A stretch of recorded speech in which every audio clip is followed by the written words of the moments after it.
My father has many wives, and he does not know my mother. The day I turned 18, I discovered a truth sharp enough to cut through my childhood like a knife. It was my father's voice, deep, authoritative, carrying through the thin walls of my grandmother's compound. "I don't know her mother," he said. The words were not meant for me, but they found me anyway, slipping under the door, coiling around my chest until breathing became work. My father had many wives, 7 to be exact. I had counted them like a child counts marbles, amazed at how each one seemed to have her own throne in his sprawling compound. Yet here he was saying he did not know my mother. In our town, such a thing was more than a scandal. It was an invitation for whispers to settle in market stalls, for eyes to follow you in church, for women to pull their daughters closer when you passed. That night, I lay on my bed staring at the ceiling, the shadows shifting as the moon moved across the sky. If he did not know my mother, then what did that make me?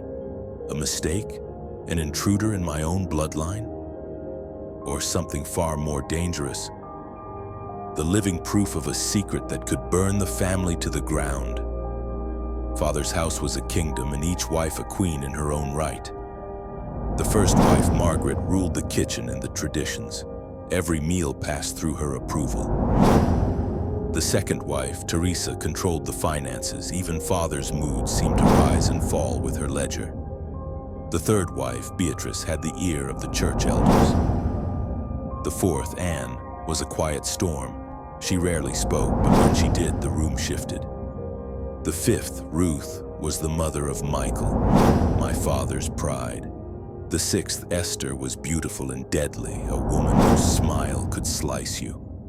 The seventh, Rebecca, young, ambitious, and already feared.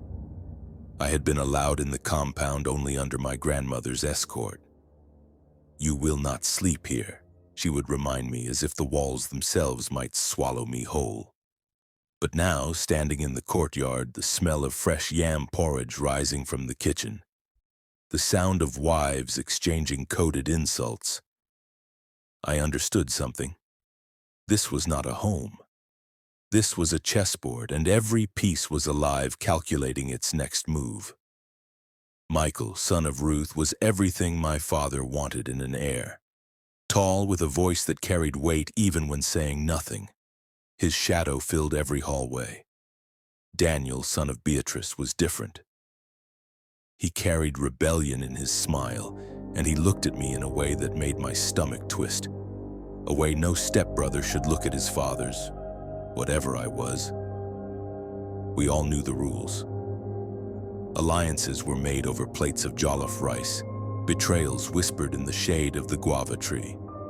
But blood, or the lack of it, was the currency that decided everything, and I had none to spend. Still, Daniel's eyes followed me, and I didn't know if it was curiosity or danger that kept them there. The first real warning came from the market women. "Ah, you see her? That one, her mother was..." The voice trailed off, replaced by the knowing glance that says more than words ever could. I walked faster, clutching the small bag of tomatoes and pepper to my chest. Everywhere I turned, conversations seemed to pause, then resume in softer tones. When I told grandmother, she only sighed. People will always talk, but they talk loudest when the truth is close. It was the first time I realized my mother's story, and my own, was not just forgotten, it was buried. And someone had made sure it stayed that way. Daniel found me that evening by the guava tree. "They're talking about you again," he said, his tone somewhere between warning and amusement. "Let them," I replied. He studied me for a moment, then smiled that dangerous smile. "You're braver than you look, or maybe just more foolish." I should have walked away. Instead, I stayed, listening to the sound of his laughter, not knowing it would one day be the sound that ruined me. The first real crack in the family came during Father's birthday celebration. It was an annual event, Wives in their best wrappers, uncles from the city arriving with bottles of expensive wine, the air thick with the smell of roasted goat meat and ambition. Father sat at the head of the table, his cane resting beside him like a royal scepter. We all stood when he entered, his shadow stretching across the compound. Halfway through the evening, Margaret, the first wife, made a toast. She spoke of loyalty, of bloodlines, of true wives who had stood the test of time. Her words were wrapped in smiles, but they landed like daggers in the chests of the younger wives. I watched Rebecca's fingers tighten around her glass. Daniel, sitting opposite me, smirked, and Father, oblivious or pretending to be, laughed and called for more palm wine. That night, 2 wives did not sleep in their quarters. The war had begun. I had asked grandmother 100 times about my mother, but she always spoke in riddles. She was a river that flowed too fast, she'd say. Beautiful, but dangerous to cross. One evening after the birthday chaos, I pushed harder. What was her name? Grandmother's eyes softened, then hardened again. Her name will bring trouble to your tongue. Let it rest. But I couldn't. I began to search for scraps of information. Old letters, photographs hidden in the folds of faded wrappers. The more I found, the more I realized my mother was not just forgotten. She had been erased. Daniel caught me searching near Father's old study. You're playing a dangerous game, he said, leaning against the doorframe. I ignored him, flipping through a box of yellowing papers. Do you know her name? He stepped closer, close enough that I could smell the faint scent of his cologne. I know more than her name, but you won't like what you hear. When I looked up, his expression was unreadable. Was he protecting me? Or himself? It was Teresa, the second wife, who held the family's financial records. She guarded them like a mother guards a sick child. But one night, while she was attending a church vigil, I slipped into her quarters. The ledger was heavy, its pages crisp. I scanned through columns of figures, land purchases, dowries, gifts. And then I saw it. A payment to a woman's family. My mother's name written in black ink, followed by the words, settlement. My heart pounded. Settlement meant silence. It meant buying someone away from your life. Michael found me in the courtyard the next morning. You're stirring water you don't understand, he said. His voice was deep, steady, but his eyes were sharp. What if the truth matters? I asked. The truth will matter you into an early grave, he replied, walking away before I could answer. That week, the Harmattan winds blew early. The air was dry, lips cracked, tempers shorter. Esther accused Rebecca of stealing her gold earrings. Rebecca denied it with tears that convinced no one. Father called a family meeting. Voices were raised, old wounds ripped open, and in the middle of it all, someone mentioned my mother. The room fell silent. Father's eyes scanned the faces, his jaw tightening. We will not speak of her, he said. But the way his voice trembled told me that silence was fear, not authority. Daniel began meeting me in secret, sometimes near the guava tree, sometimes by the old well behind the compound. He spoke in riddles, teased me, asked questions he had no right to ask. One evening he leaned closer than ever before. If you were not my father's daughter. I didn't let him finish. I walked away, but my heart didn't follow. It happened on a night when the moon was so bright it painted the compound silver. Grandmother called me to her room. Your mother was not your father's wife, she said. She was his choice, his true choice. But the wives, they made sure she would never stay. My breath caught. Then why does he say he doesn't know her? Because knowing her would destroy him, she whispered. And you? Daniel slipped me a folded paper the next day. It was a letter dated 19 years ago. My mother's handwriting was elegant, almost royal. She wrote of love, betrayal, and a child she would protect at all costs. She signed it simply, Clara. It was the first time I knew her name, and the first time I understood that my existence was an act of defiance. Rebecca found me alone in the kitchen. She closed the door and leaned against it, her smile cold. "You think you're the only one with secrets?" she asked. "Keep digging, and you'll find graves instead of answers." Her perfume was sweet, but her words stung like acid. "Stay out of what doesn't concern you, or you won't live to see the next Harmattan." The night Rebecca threatened me, I couldn't sleep. I wandered the corridor of the old East Wing, a part of the compound nobody used since the roof had started leaking. The air was heavy with dust and secrets. I noticed a panel in the wall, faintly out of place. With a little push, it swung open into a narrow room lined with old trunks. Inside one, I found photographs. Father holding a young woman, his eyes soft in a way I'd never seen before. Clara. She looked nothing like the wives.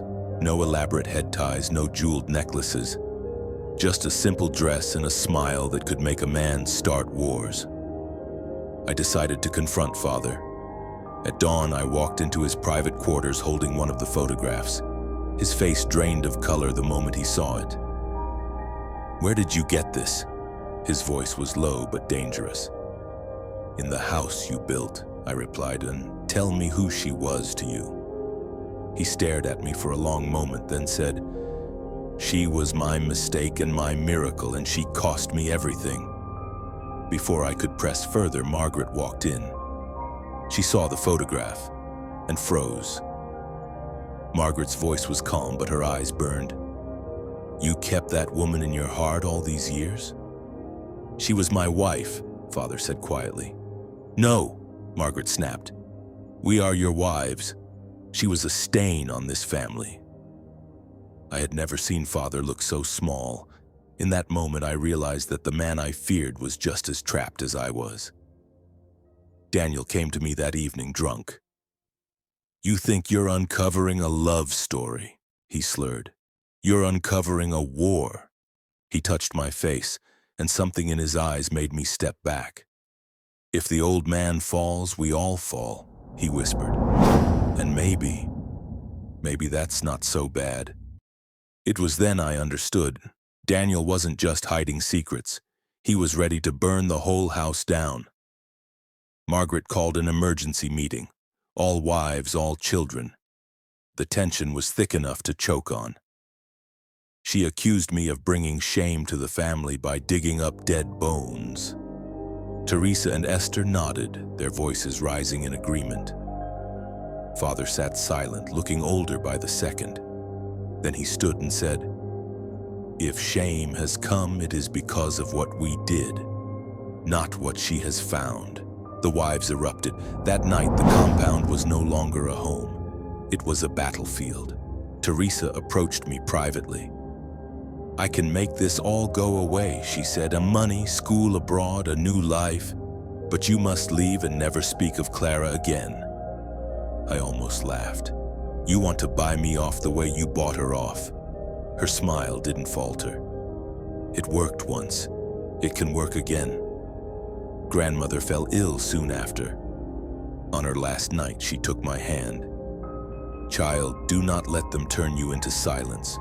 Your mother was not weak. She fought. You must fight too." When she passed, the house mourned. But I mourned for more than her. I mourned for the only shield I had left. 2 weeks later, Father summoned me. His voice was thin, his eyes tired. "I loved Clara," he said, "more than life itself. But loving her meant choosing her over the family that built me. They gave me a choice, her or everything I owned. I chose survival, and I've been dying for it ever since." Tears rolled down his cheeks, something I had never seen. "You are the part of her I could not kill. That is why they fear you." Daniel set fire to one of the old storage sheds that night. No one was hurt, but the message was clear. The family was cracking from the inside. Rebecca packed her things and left for her sisters in the city. Teresa stopped speaking to Margaret. Esther refused to eat in the same room as Michael. The compound was no longer held together by tradition. It was barely held together at all. On my last night there, I stood outside looking at the stars my mother might have once looked at too. Father came to stand beside me. "I don't have much time left," he said. "When I'm gone, they will come for you. Not because of who you are, but because of who she was." "Then tell me everything," I whispered. He opened his mouth and stopped. His eyes darted behind me. I turned but saw nothing. When I looked back, Father was gone into the shadows, and just like that I knew this was only the beginning. Like, share and subscribe to Forges for more interesting mystical stories.